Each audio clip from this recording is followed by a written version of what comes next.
Hello, my name is Barrington Lawrence, and I have a story for all you people out there who like action and fantasy. Now, this story is called The Rise of the Ten Warriors. Now, on another planet, large planet, surrounded by 10 moons and 10 rings that spin and turn and revolve all around it, there was life, and it begun just like ours. First the plants, and then the large, gigantic creatures we know as dinosaurs. But the dinosaurs in my story are different. They're like our animals today, but gigantic. So you would see giant lions, wolves, bears, horses, insects, everything. And then, just like our creatures, they died and disappeared, but not without somewhat changing and evolving into what we have today, our animals. And with those animals, there were newer creatures. There were human beings. Years have passed, and these human beings changed as well. They started building and speaking more languages. The first language that they created was called Delderic.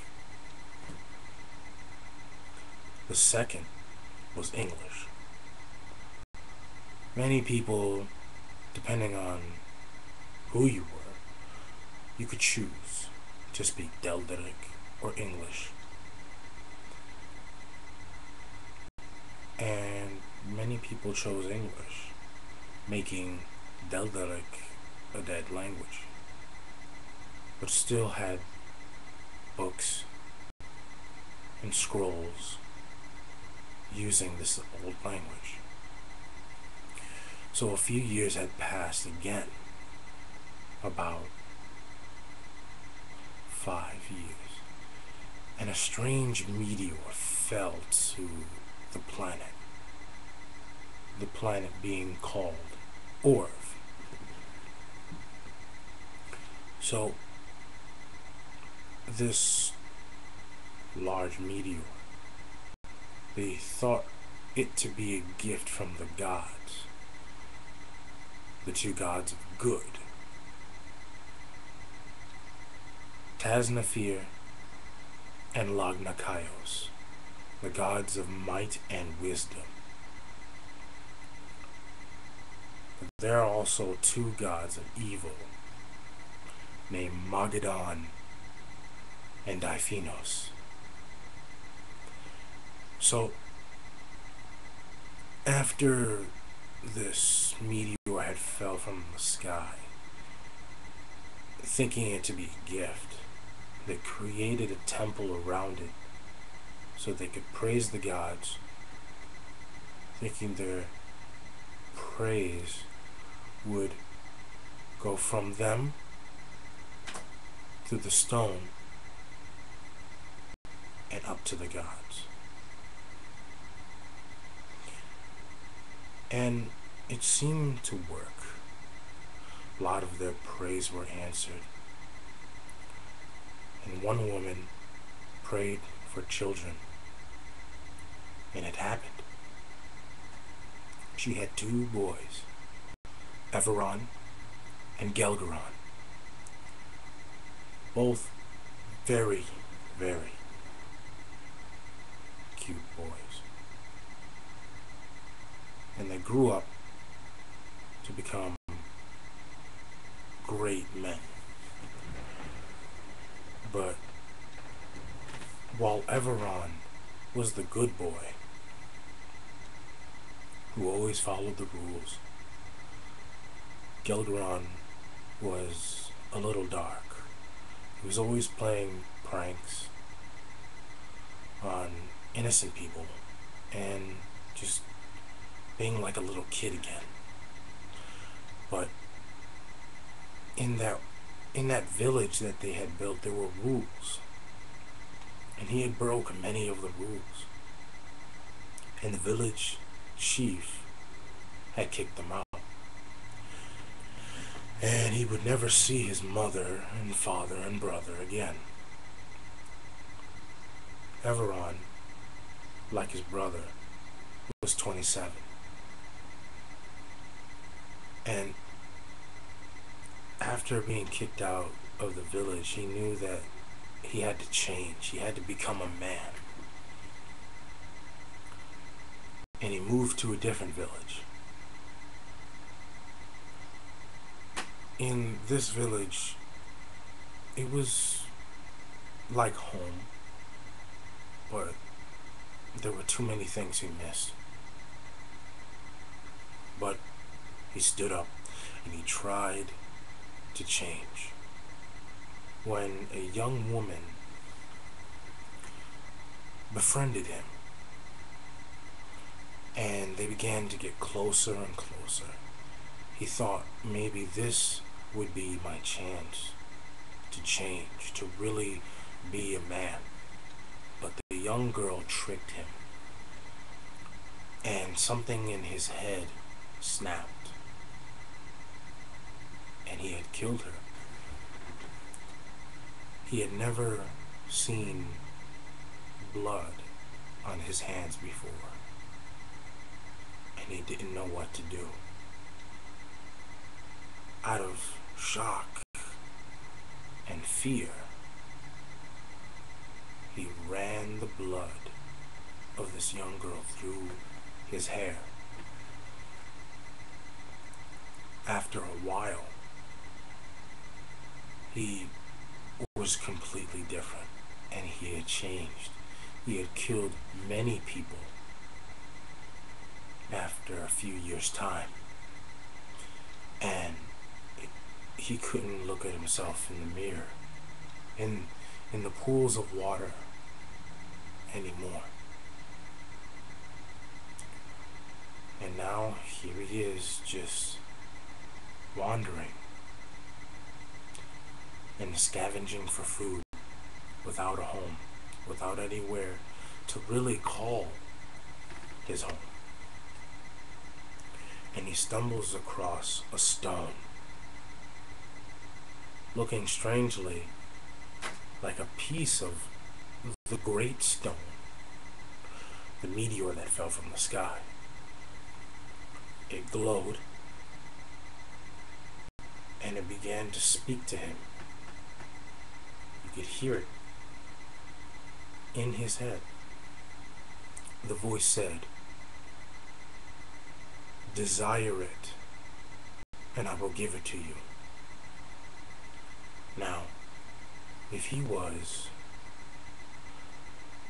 like he was before, he would have probably wished to go home. But now, after all of this, he wished for power, and whoever would get in his way would be destroyed. This stone glowed brighter than anything he had ever seen before,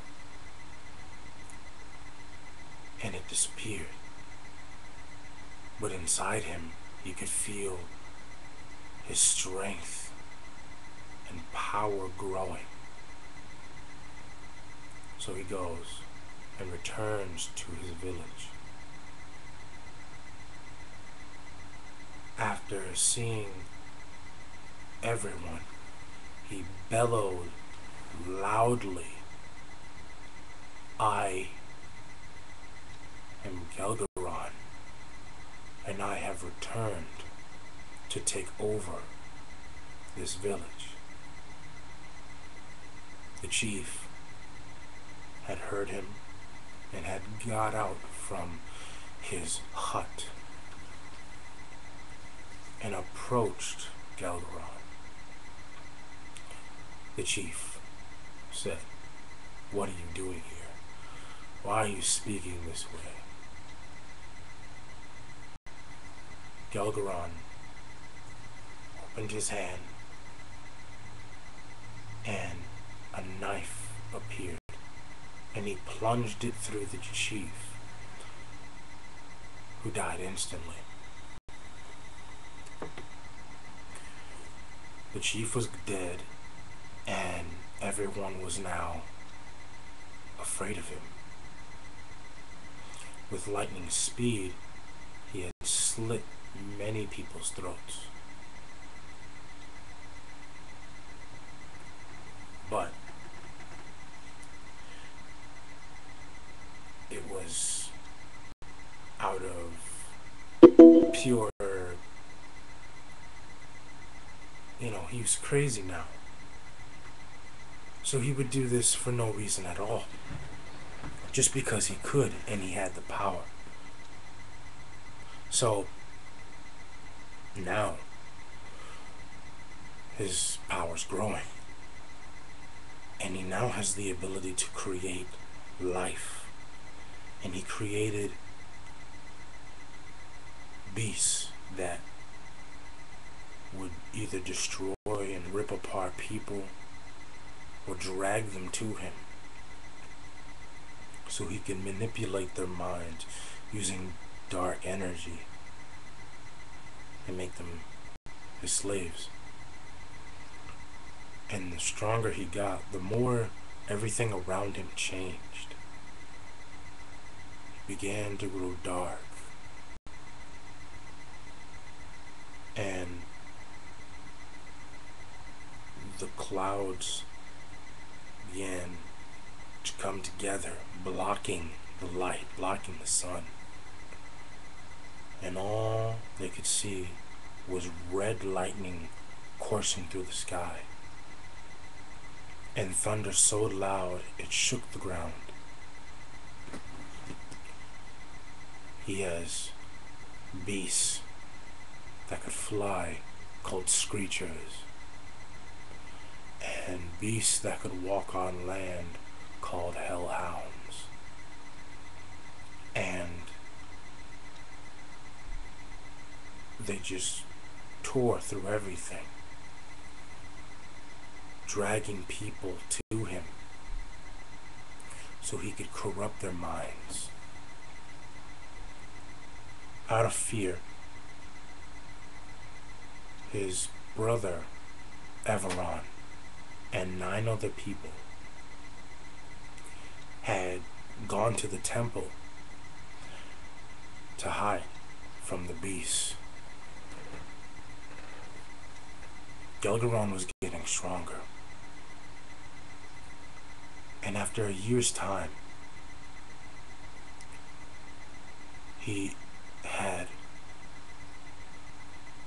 this large hut, more of a castle, and he now had slaves. He had dark soldiers, and he had armies of beasts. He renamed himself the Master of Darkness, and he was powerful.